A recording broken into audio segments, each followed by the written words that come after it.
in the Belmont Stakes. 4 3-year-olds in the mile-and-a-half classic. The Belmont Stakes, also known as the Test of the Champion, produces horse racing's "Where were you when" moments. Held over a grueling mile-and-a-half at Belmont Park, it's the oldest of the Triple Crown races, dating back to 1867. The Belmont Stakes was New York before the Statue of Liberty or Times Square or the Yankees.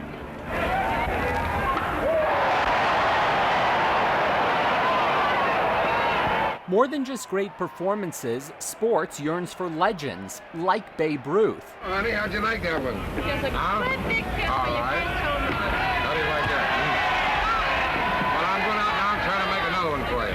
All right, darling. 3 dozen cigars. Secretariat achieved legend status with a 31-length Belmont Stakes domination in world record time to sweep the Triple Crown in 1973. There's still a magnetism to the race, and horse racing fans still watch with wide-eyed wonder. Most people can quote that to me, quote that call. He's moving now like a tremendous machine. Secretariat is widening now. He is moving like a tremendous machine.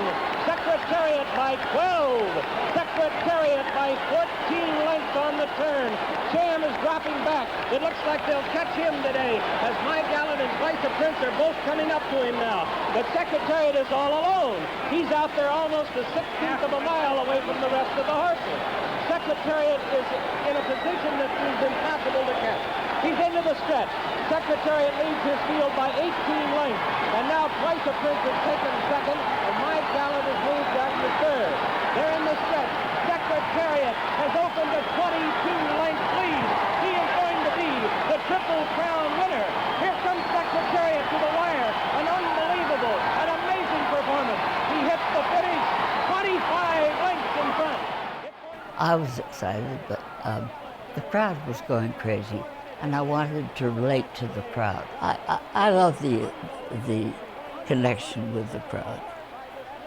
The horse can't talk, so I can. That's why I did this.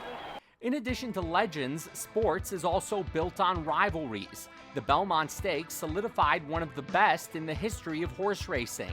It's hard to say one horse without the other. Affirmed and Alydar. Affirmed won the 1978 Kentucky Derby by a length and a half over Alydar, and the Preakness by a neck. And Grimley held on in the Belmont by just a head in one of horse racing's greatest stretch duels. Fast forward to 2015. They're off in the Belmont Stakes. Not a great start for American Pharoah, but he will be sent to the lead by Victor Espinosa. Where, for newer generations of horse racing fans, the idea of a Triple Crown winner was as elusive as a mythical Babe Ruth coming to life in the Sandlot. 37 years had passed since Affirmed's Triple Crown in 1978. An unlucky 13 horses since had won the Triple Crown's first 2 jewels in the Kentucky Derby and Preakness, but not the Belmont. American Pharoah's jockey, Victor Espinosa, had been in this position before, winning 2 out of 3 Triple Crown races with California Chrome in 2014 and War Emblem in 2002. Trainer Bob Baffert had his Triple Crown dreams dashed at the track known as Big Sandy, with War Emblem in 2002, Real Quiet in 1998, and Silver Charm in 1997.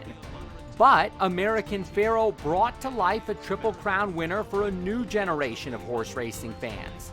There was a sense of community at Arapahoe Park in Colorado and at other racetracks around the country, where fans, young and old, cheered, rubbed their eyes to make sure they were seeing things properly, and imprinted a memory that they could recall later when asked, "Where were you when?" American Pharoah is halfway home in the Belmont. 3/4 went in 1:13 and 2/5 seconds, and he begins his run into the far turn. 3/4 of a length ahead of Materiality in second. And then it's Keen Ice on the outside of Mubtahiz, Frosted in traffic behind them. And then Made from Lucky on the outside, around the far turn. And American Pharoah continues to lead the way. He's on top by 3/4 of a length. Mubtahij is off the rail, and now he's a length behind in second. And American Pharoah kicks away. American Pharoah has opened up a 2-length lead as they come to the top of the stretch. And Frosted has moved up into second, and they're into the stretch.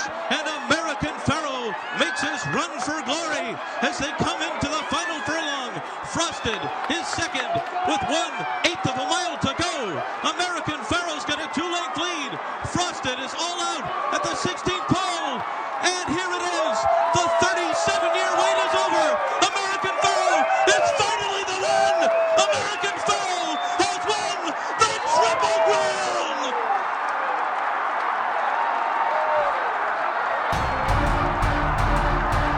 The 2016 Triple Crown has featured two great battles between Nyquist and Exaggerator. Nyquist won the Kentucky Derby. Exaggerator took the Preakness.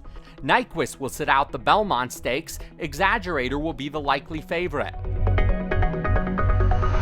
Exaggerator will be returning to New York for the first time since he won the Saratoga Special as a 2-year-old in August 2015. That was his first career stakes win. On Saturday, he could become the star of this year's Triple Crown. And they're into the stretch, and it is Saratoga Mischief. And on the outside is Hammer's Vision, who's up into second. Looking for running room is Exaggerator. And now he'll come to the inside of Saratoga Mischief. Furlong to go. Saratoga Mischief. Exaggerator coming up the rail. Exaggerator collars Saratoga Mischief late. And Exaggerator wins the Saratoga Special. The Triple Crown is the most grueling series in horse racing. 3 races in 5 weeks. At relatively longer distances, 1.25 miles for the Derby, 1 3/16 for the Preakness, and 1.5 miles for the Belmont, for relatively young horses at 3 years old. Only 2 horses are scheduled to make it through all 3 races, Exaggerator and the Japanese horse Lani. Lani seems like a horse who could run all day. He made his debut in a 1.25 mile race at Hanshin in Takarazuka, Japan in September 2015, when most 2-year-olds in the United States were focusing on much shorter sprint races. Lani was more than 25 lengths behind in last place after a 1/4 mile in the Preakness. He closed to finish 5th, beaten just 5 lengths. Lani will try to bring Triple Crown glory back to the land of the rising sun. Go and Go was a foreign winner of the Belmont Stakes for Ireland in 1990. Then Go and Go and Unbridled has lost the momentum. Unbridled will not compete with Go and Go. They approach the top of the stretch, the 1:36 and 2. 36 red on the outside of Baron DeVoe. Those two enter the stretch together, but 36 red again gets the lead.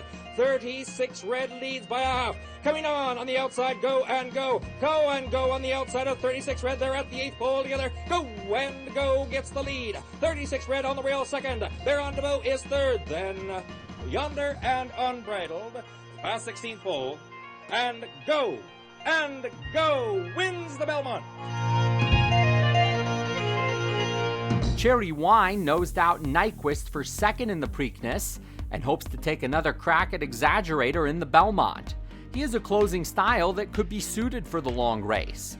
Prior to the Preakness, Cherry Wine was third to Brody's Cause in the Toyota Bluegrass Stakes at Keeneland. Brody's Cause has to go to the center of the track. 8 lengths to make up, 1/4 mile to come. Loud Band and Star Hill, 1-2 off the far turn. Brody's Cause has work to do to catch them. They're coming to the 8th pole. Cards of Stone 4th. Cherry Wine is 5th up on the outside. My Man Sam is on the grandstand side in 6th. Brody's Cause just keeps grinding away.